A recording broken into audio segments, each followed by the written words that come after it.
Get down with D&D. Yeah, you know me. Get down with D&D. Yeah, you know me. Get down with D&D. Yeah, you know me. Who's down with D&D? This whole party. Get down with D&D. Yeah, you know me. Get down with D&D. Yeah, you know me. I'm down with D&D. Yeah, you know me. Who's down with D&D? This whole party. Hello and welcome to Down with D&D. My name is Shawn Merwin, and today my guest host will be one of the most prolific content creators on the DMs Guild, Mr. Jeff Stevens. Jeff, thanks for taking the time to talk with us today and share your vast knowledge of creating content for a growing and changing audience. Shawn, thank you for having me. I listen to the podcast all the time, and this is like a dream come true for a creator. Well, you're going to have to move on to bigger and better dreams, my friend. But thank you for saying that. So I want to start by saying this. I went onto the DMs Guild and I searched products on the name Jeff Stevens, and 100 entries came up. That's a lot. Now I'm going to assume that maybe like 2 of those weren't you, but the other 98 probably were, because some of the these mithril platinum best-selling products, some of these that are the most highly regarded on the DMs Guild, are titles such as Encounters in the Savage Wilderness, Villains and Lairs, volumes 1 through 4, Encounters in the Savage Underdark, Minds of Chult, Encounters in the Savage Jungle, The House of Midnight Violet, Encounters in the Savage Frontier, Dragon's Breath Tavern, Encounters in the Savage Cities, Grim Encounters, Scourge of the Nightingale. I could keep going, but I want to be able to talk to you, about other things. So my first question is, how do you find the time to make so much content? Yeah, that's a great question. A lot of it, I think, has to do with horrible sleep patterns. I'll wake up in the middle of the night thinking about a project and just have to get up and start writing. Otherwise, I'm just going to be tossing and turning in bed. And, I'm sure a lot of creators have that too. It's a great but horrible problem to have, because you're getting the content out there, you're writing because that's what you love to do, but then again your sleep patterns are, you're depriving your body of sleep, which I often just want to say I don't have anything to do. So like I'll get ready for bed, I'll sit on my bed and I'll say there's no reason for me to get up early in the morning. I can sleep in, no reason at all. That doesn't help though. I'll still wake up in the middle of the night. And I usually have several projects going on at once. And then writing for the CCC program, I'll write something for that and have one of my own projects going too. And then with the Savage Encounters line, with Villains and Lairs and the Encounters of the Savage Seas, all those, I'll be managing those while I'm also working on other content. So with those, I hire out other writers who are able to, produce a lot of the content for me. I act more like a manager on those, or a producer. With writing a couple things, but then hiring out the art and all that type of stuff. So It allows me to do several things at once. Yeah, it's funny because when in my late 20s, I had stopped playing D&D because I had graduated from college, gotten into the real world, had jobs, but I started having horrible insomnia, which I'd never had before. And I tried watching TV, I tried reading, I tried playing games, I tried a ton of different things, and nothing would cure it until I went back and started doing more writing. And as soon as I started writing, I started sleeping better. And it's kind of followed me for the last 25 years. And, hearing, other creators talk, it seems like that is not an uncommon problem, for minds that are geared toward creation. Yeah. I sleep better if I've written that night. Does that make sense? Because if I put it off, I go to bed and I think I just wasted 2 hours watching TV when I could have been doing something else. So I think that's why sometimes I'll wake up in the middle of the night and just have this idea or this thing that needs to be changed and just have to get up and do it. Yeah, and also working, as the boss with other creators could probably make me lose a lot of sleep. And that's really tough, especially when you're working with people overseas or in different time zones, because I know I'll send a message to someone in Australia, and then in the middle of the night I'll wake up to see, and then just get up or wake up for some reason, check my phone, and then it's over with. As soon as I start checking my phone for messages and that type of thing, because I want to know what they said. So, that working in the different time zones is just it's awesome being able to work Yeah. with all these people. But Right. then again, as a project lead, manager, maintaining those communication lines is just tough too. Yeah. It's unless the business is built around that. If people are working on their own schedule, then you're absolutely right. Things come at any time, and you don't want to stifle someone's ability to ask you a question. But waking up at 3 a.m, looking at your phone, like you said, Right. That's bad news. That It is is. totally bad news, especially is. for And a creative mind. I need to put my phone out of my room, but then Yes. it's like, well, if it rings, I want to be able to hear it. So it's just an emergency because that's the only line I have. So Right. flip a coin, what's better, what's worse. Right. Yep. These 21st century first world problems are real. Exactly. So let's go back in time and talk about your history with D&D. When did you start? What got you into it? And what kept you going in this quote unquote kids game that all these grown-ups play? Sure. We were at a family friend's house up around in Kansas City, Missouri, I believe it was. I'm from Jefferson City, Missouri, so it's about 2.5 hours away.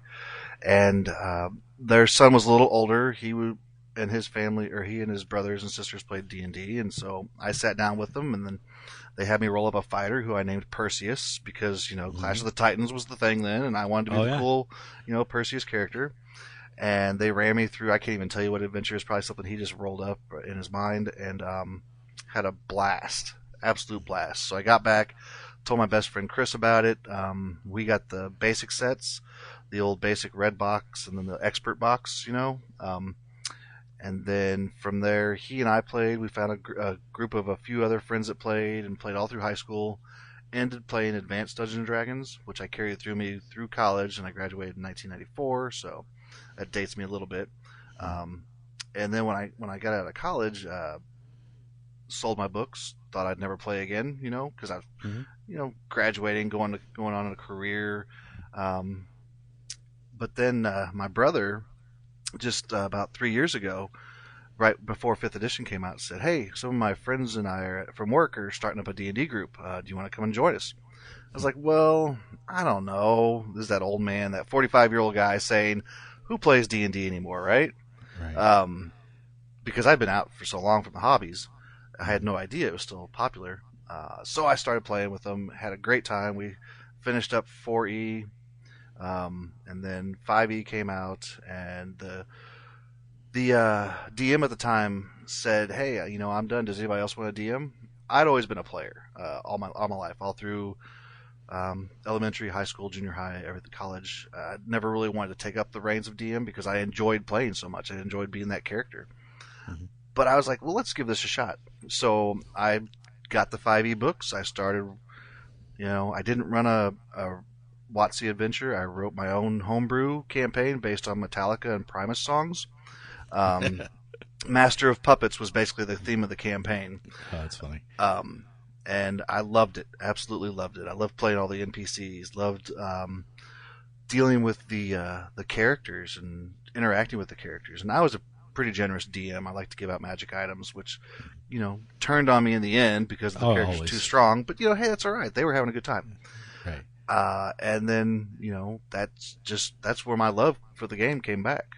And, looking at it now, it's not as good as it was for me back when I was a kid. Mm-hmm. It just seems like my imagination was stronger back then. I fell into it. I would just be reading the books constantly as a kid, in high school, junior high, and, be creating characters all the time. And now I think I'm just bogged down with a full-time job.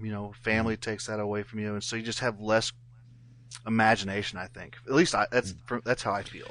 Well, I'll tell you what, man. If you have less imagination, but you're still creating 100 products on the DMs Guild, you must have had some amount of imagination back then. Because it seems to me that your imagination is pretty strong right now, based on some of the things I've read that you've written. Yeah, and I've had a lot of help with a lot of those projects. Rimley Farr has helped me with Madhouse of Tasha's Kiss and Happy Jack's Funhouse. He's a great writer. He comes up with some strange stuff. And so, when I work with another writer like that, a solo one-on-one adventure, I'll give them an idea. I say, okay, this is my idea, and then I want it in a fun house. And Rimley's like, well, I used to work as a kid in a carnival, so I've got some ideas for that. And it's like, all right, cool, go with it. And so he put together this adventure, and then I took it and kind of massaged it a little bit, added some stuff, added Happy Jack's environments at the end and everything. Mm-hmm. And so, I loved writing by myself, okay? Mm-hmm. But then I've found this whole other level of writing when I work with someone else. Right. Because, you're able to bounce ideas off. You're able to give them a prompt and they come up with something that you would never even think of. Mm-hmm. That's just totally out of this world. And it's like, yeah, this is awesome. And so I still write by myself. I write with others, and then I do the large collaboration projects too. Mm-hmm. And so I have help in that imagination arena. True. But because you can get burned out, you can. Oh yeah. Yeah, I imagine you're feeling that, being full time.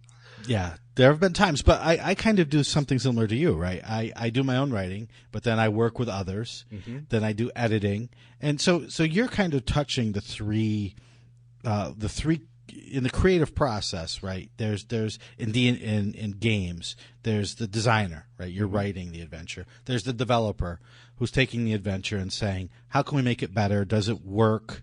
And then there's the editor who is just, going through looking for problems, looking for typos, making sure everything fits together.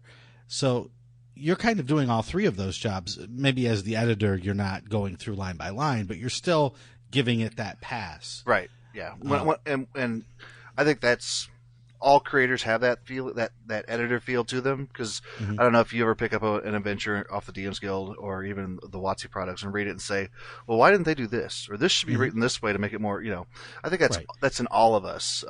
Where DMs and the general community are like, hey, as long as it's written down, I can understand it, it's cool. Right. It's true. And creators are the worst critics of everything, of other people's works.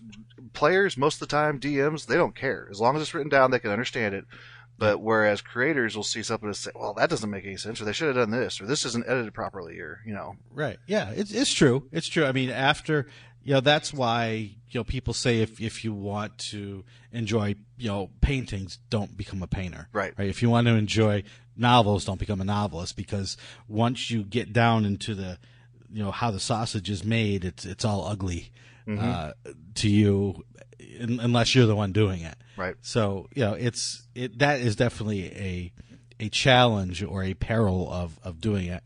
But then you read something and you're like, oh, that's beautiful, that's amazing. I wish I had thought of that. I agree with you there too, because there's things I pick up on the DM's Guild. I'm like, holy cow.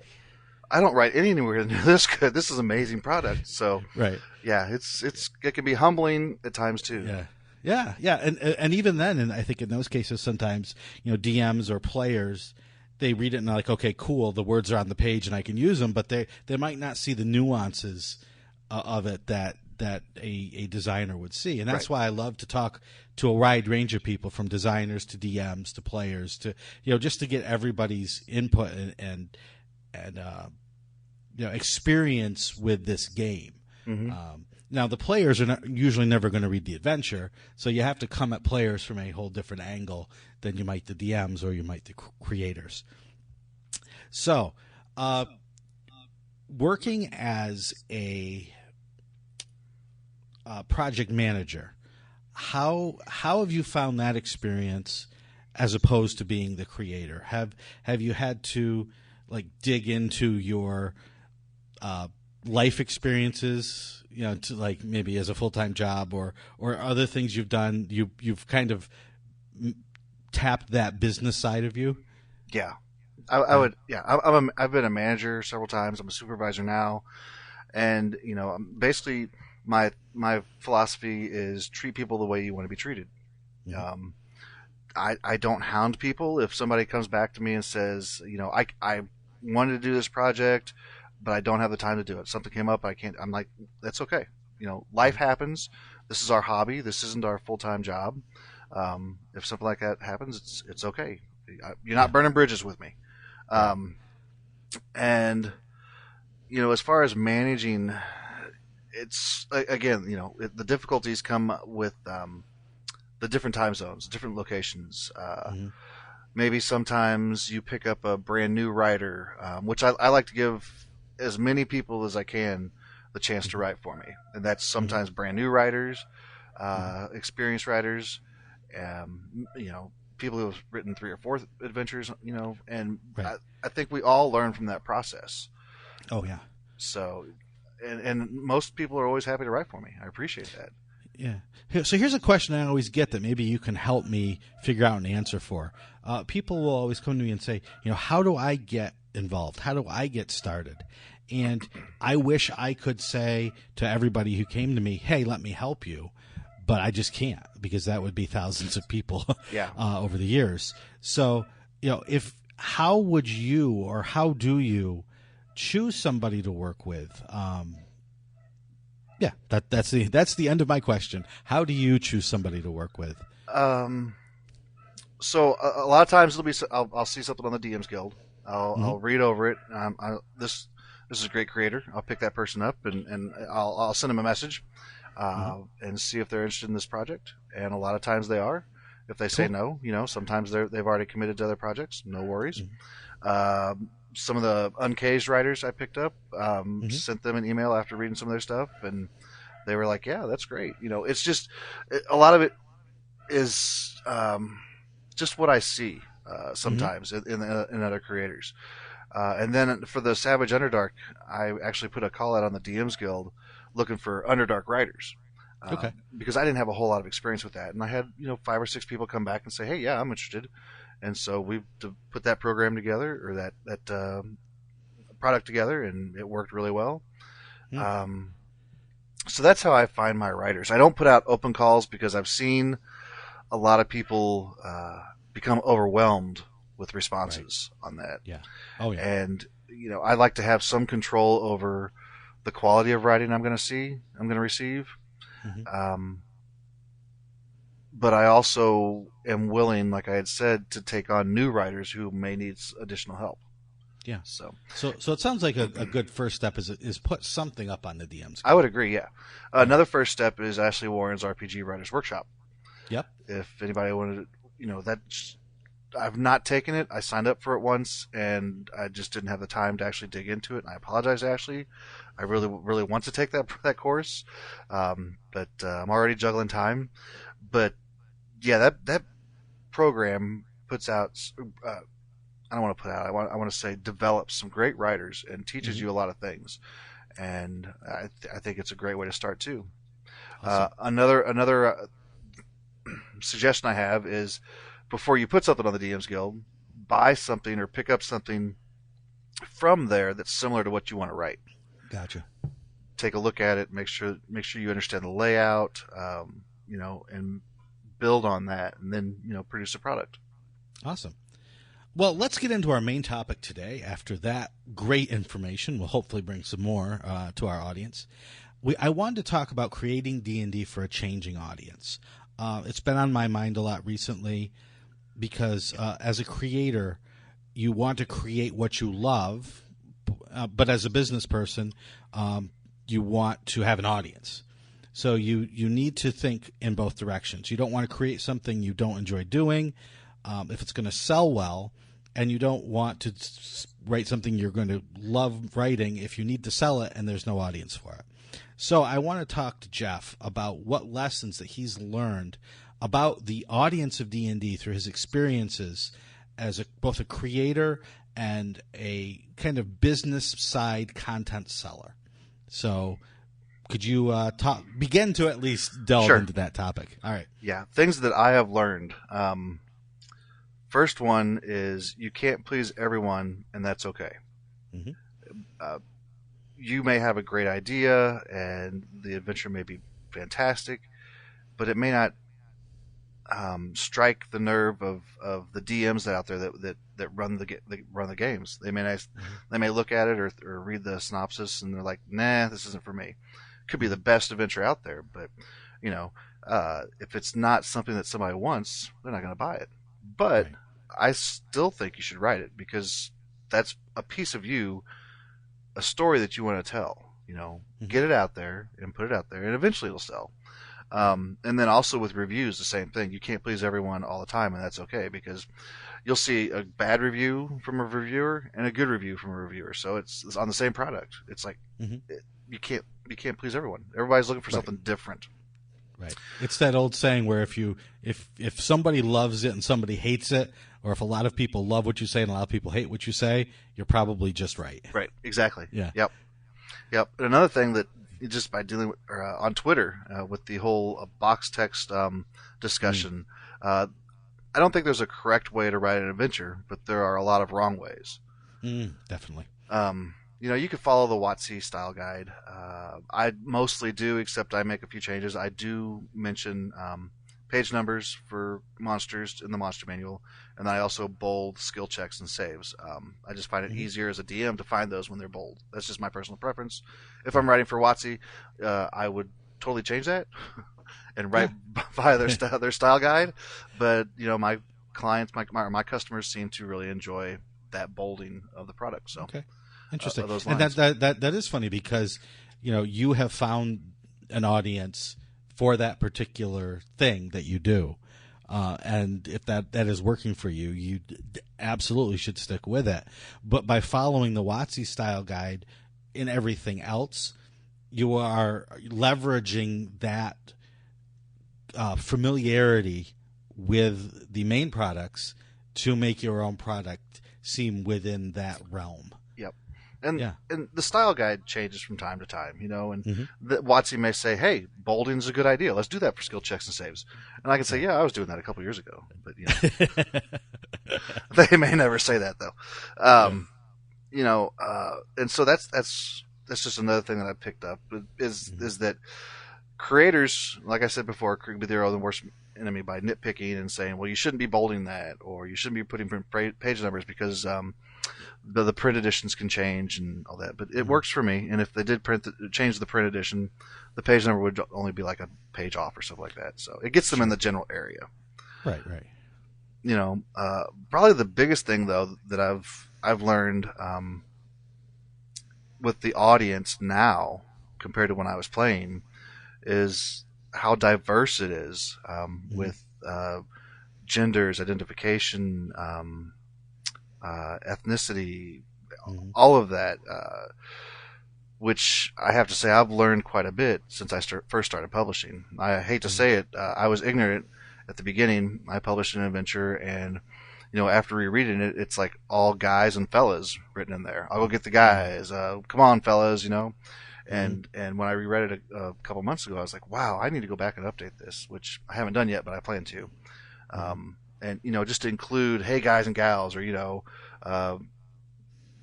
just more gender, more everything, to make it feel more diverse and more inclusive. And so, I love the audience that's out there now. I am so happy that they are. We have a vocal audience that wants this type of stuff. Right. Wants that kind of writing. I know there's some people that don't. I don't care. I'm going to write what I write. I'm going to write what I want to write, and I want to write it for who I want to write it for. Well, it's definitely true. And for us, older white dudes, we need to be taught this in some way. I would agree. And so that vocal group who are telling us, hey, you need to change the way you write, they're an instrument of learning for us as well as advocates for themselves. And as we know more, then we can make the game even more inclusive and even more diverse and even more open to an audience and what that audience wants and needs. Yes. And so I think that is a great that's a great point about the audience and where we need to keep our focus on, as we as creators build hopefully even more, even growing audience, even greater audience. So when I was a kid, it was all guys playing D&D, and now some of the best creators in D&D, some of the best editors, artists, cartographers are women, and I think that's fantastic. For sure. It's just great to see that. Okay. To move on to this is sort of tangential to audience, but it's about stuff that goes along with text in a product. Because when I think of a D&D audience, again, I'm going back to when we were coming up in the game. Mm-hmm. It was basically a cover with a picture, and then mostly text. There might have been some small interior art pieces, but they were generally filler, sometimes having very little to do with the adventure itself, and it was all text. Now, even the sort of lowest priced products on the Guild are coming with a full color cover and maps and art and layout that looks very professional. How important is that, you think, to this audience that is now here for the game? And how did that change the way you create products? I think it's very important. I know there are some people who, some purchasers, DMs that don't care. They'll just pick up an adventure based on who wrote it.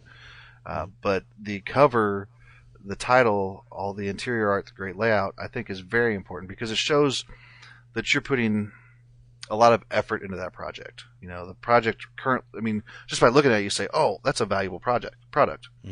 You don't have to read the text to find out if it's any good. You can see the art, you can see the layout, you can see the maps, say, that's killer. That looks awesome. And just buy it without even reading anything about it. So I do think those things are important. When the Guild first opened, when I started publishing, in 2016 is when I first put a product up there. There was nothing like that. You know, it was all basic covers. Maybe a simple piece of spot art on the cover, a couple pieces of black and white inside, hand drawn, black and white maps, and stuff sold. But then I think the turning point was when Benoit de Bernardi published Banquet of the Damned, and he had this beautiful cover of this just grotesque creature on the cover eating like rotten food, and I saw that thing. I'm like, who is this guy? What's he doing publishing on the DM's Guild? Doesn't he know that we're low budget? Right. And so I think that really started. That's when it changed, and people started putting more money into it. And then, editing wasn't big when we first started. I could just self-edit and put something up and get a few comments that editing was bad. But then more editors and more other readers came on and said, well, let's start actually hiring editors to edit our products. And so you have this inflow of money into the production of it, and I think it's really important, and it's good that that's happened, because it's made us better creators, and it's giving the public a better product, in my opinion. Right, and it's also bringing in experts in different fields. Right, you're getting cartographers and layout specialists, and as you said, editors and artists, and even marketing folks. Right, are coming in and saying, I can help you market this in these different ways. So it's in a way kind of raising all the boats as the tide comes in. But it does, while it does increase costs on the creation side, it also increases revenue, I strongly believe, on the sales side. I would agree. And if one person is drawn to the DM's Guild or Drive Through or wherever, where they can see this really great product, they're more likely to buy the next great product sitting right next to it, or the next one next to that. And now you have brought in not just this person that's bought this one good product, but you've expanded your audience yet again. So, I think that's great. I love seeing new products hit the Guild that are like that. I mean, I wish I'd have produced them. But anytime something great comes along, something different that you really see selling very well, that there's probably some new customers coming in, picking that up, and which is gonna help everyone if they like what they purchase and they come back and find something else. I mean, we need more customers at the Dungeon Masters Guild, in my opinion. I think it's definitely true. There's multi-millions of players, playing D&D. I can tell you, I have not sold that many copies of my products. No. And it still amazes me to say go to a convention, a larger convention with multiple types of games or multiple geek culture aspects to the game, and going into a seminar or panel and mentioning the DM's Guild and having someone raise their hand and say, "What's the DM's Guild?" Mm-hmm. After all these years, they know D&D like the back of their hand. They watch these streams. They know everybody's name at Wizards of the Coast, but they're still not aware that the DM's Guild is there. Or even worse, people go to the forums and say there needs to be a product about you name it, the Feywild. Right. And why haven't they done something on the Feywild? And I'm sitting there looking at the DM's Guild going, there are like 500 great products that fit that description right here. Some of them written by people who are actually writing on the books that you are buying. Right. But since it's not Wizards of the Coast official, they just won't even consider looking at it. Right. So it's crazy. Yeah, I know that. I mean, I'll admit I was that way for a while. When I first learned of the DM's Guild, I was like, well, who's writing this stuff? I have no idea who it is. But then as I've learned who the creators are and who the writers are on the WotC books, I'm like, yeah, well, it makes sense to be buying stuff off the DM's Guild because the same creators who are contributing to the official books now are publishing on the Dungeon Masters Guild. So their own products. MT Black, James Introcaso, Shawn Merwin, it's a beautiful thing. And I think WotC and Drive Through RPG, I think this little marriage that they have with that is a brilliant idea, because they aren't forced to produce a bunch of small content to cater to, strange player options, one-shot adventures. They're able to focus on these large books, which Chris Lindsay did a great job of putting this thing together, developing the Dungeon Masters Guild and the Guild Adepts. Yeah. I mean, it's been. I think that it's not the main reason why 5th edition is doing so well, but it is a contributing factor that Wizards could focus specifically on their best options for books and for rollout of products, and let these third party and individual creators create. And I think having that focus that they had really helped 5th edition grow to the point where it's at now. I'm grateful they did it. I mean, I'm loving what I'm doing. So yeah, that's very true. So let's talk about the process for putting together a project for you. Okay. You get an idea. You know that you have the ability to create this. What's your process for putting a team together and coming up with that finished product? Okay, so I'll take Encounters in the Savage Underdark as an example. I had produced several of the other Savage Encounters books, and I was like, well, where do I want to go next? So the Savage Seas was the one before this. And so I was like, well, let's go to the Underdark. Tony Petreka did a great job with the Underdark already with Journey Through the Center of the Underdark. And so, of course, I had to ask Tony to join me on this project. I asked for his permission just because, he already had that. I felt that he already had a tie to the Underdark. And Tony was like, sure, let's do it. And so he joined me on it. And then I put out a little call for writers on the Dungeon Masters Guild and gathered my group of writers and kind of said, okay, well, this is what I need. I need something, a short encounter, so many words. Can you use this map to do something with it, or sketch me a map, or use this kind of creature, that type of thing. And so from that idea, I had the writers, and as they were turning in work, I would then send it to an editor. I'd review it and then send it to an editor. Well, while the editing's going on, I'm hiring the art. I'm hiring the art and the cartography for it. And as all these things are coming together, I'm putting it in layout. So it's allowing me to not wait for each piece to come in, for all the pieces to come in before I start laying it out. I'm able to work on it as everything's coming in, which makes it an easy way to do it.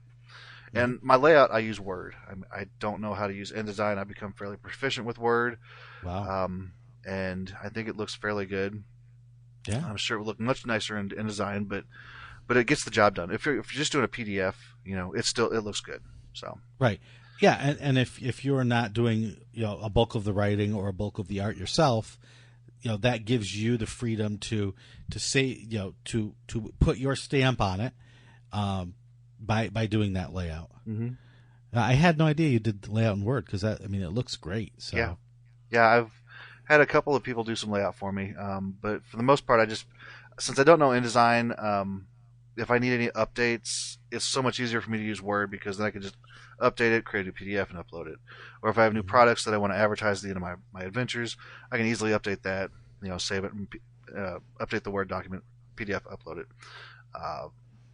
Maybe when I go full time at this, which I don't know when that'll ever be, I'll have time to learn InDesign and figure out how to make it look even better. But for the most part, I think this works out for me.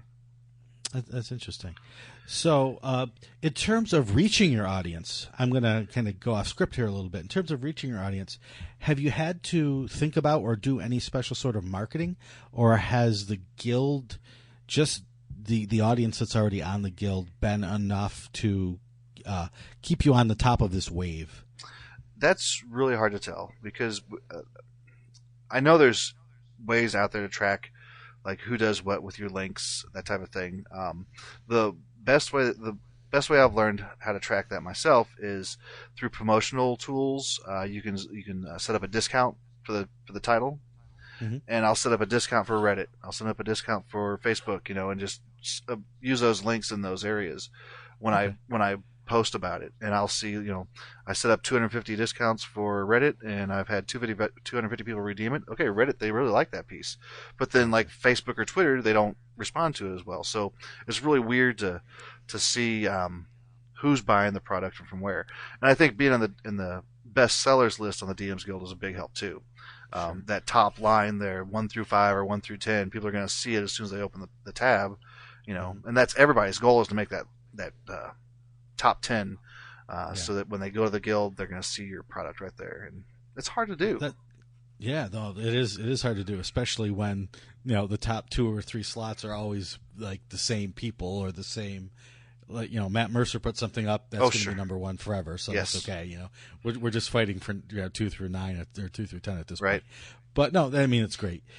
But, that's an ingenious use of that refund or discount link, because I've only used it to give away free stuff, but to put that link up in different places, that's ingenious. Yeah, you just have to write the link number down because you can't name it. I can't name it like Reddit or something. You just have to keep a track of the link number, and if gotcha. It'd be easy if you like 101, 102, 103, right. discounts, and so Reddit has 103, that type of thing.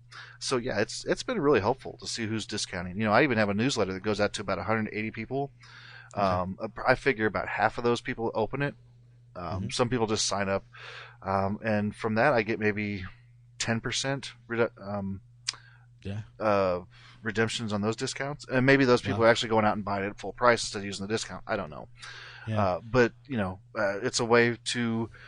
My newsletter is a way to keep up to date on what I'm doing. I send special discounts even better than what I send on Twitter to my newsletter subscribers. Just as a thank you for helping me out, Wow. But yeah, as an old digital marketing expert from my past, getting a 50% engagement rate and then a 10% click through and conversion rate is pretty darn good. Wow. So kudos to thanks.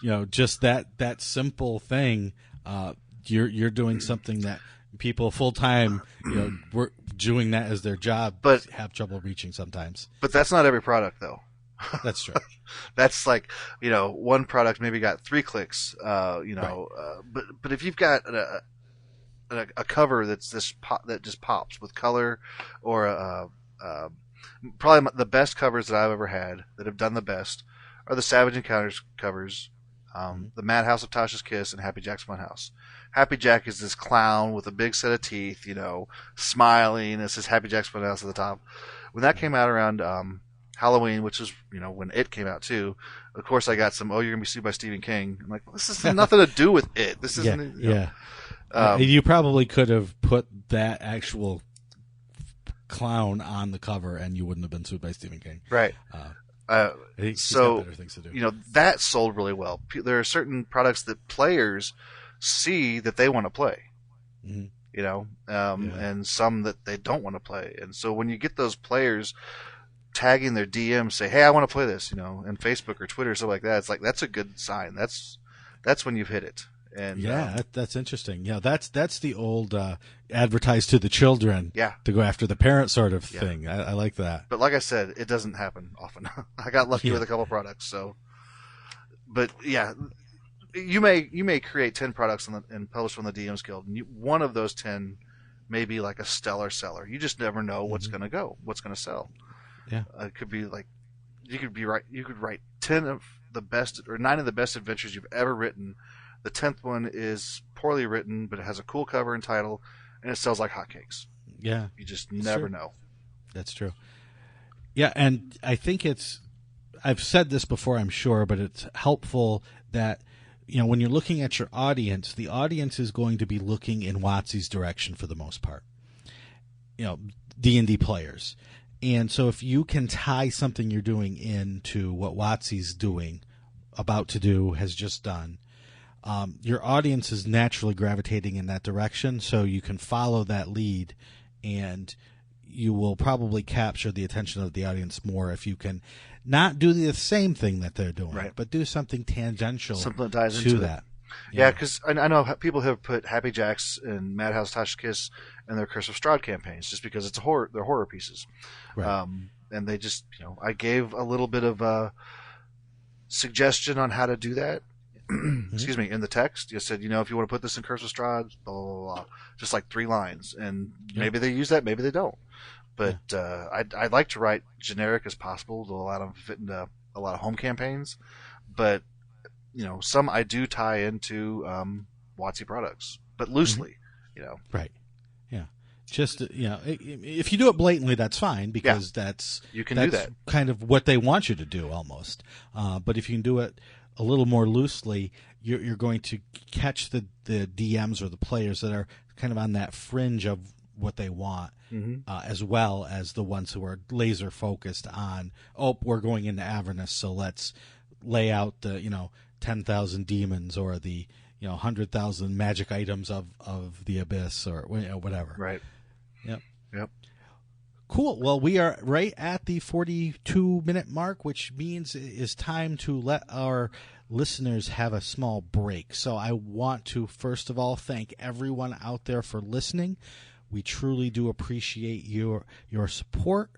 And thank you, Jeff, for coming on and sharing with us your experiences on the DMs Guild and with D&D. It's been a pleasure, Shawn. I had a great time. Cool. So if you'd like to support our show, there are a few things you can do. You can go to patreon.com/MMP, and just for a paltry $1, you can help us pay our hosting costs and get access to some great extras. If you listen to the show, give us a review on whatever podcatcher that you use. Or just talk about us on social media. We really do appreciate having the word of Down with D&D spread around. Jeff, where can people find you on social media? You can find me on Twitter. I have the worst Twitter handle ever because I thought it was clever, but it's my middle name, so it's at J Corvin Stevens. That's CorvinStevens. You can also find me on my website, jeffstevensgames.com, and on Facebook and the DMs Guild too. Under just search for Jeff Stevens, you'll find me. Oh yes, you will find at least 100 of Jeff on the DMs Guild. You can follow me on Twitter at Shawn Merwin, or you can go to the forums at misdirectedmark.com, where we can chat about anything that we talk about or anything D&D related. Down with D&D is a Misdirected Mark production, the media arm of Encoded Designs. So, Jeff, what are we going to do now? Shawn, I think we're going to go kill some monsters. But... So I've heard. All right. Get down with D&D. Yeah, you know me. Get down with D&D. Yeah, you know me. Get down with D&D. Yeah, you know me. Who's down with D&D? This whole party. You down with D&D? Yeah, you know me. You down with D&D? Yeah, you know me. I'm down with D&D. Yeah, you know me. Who's down with D&D?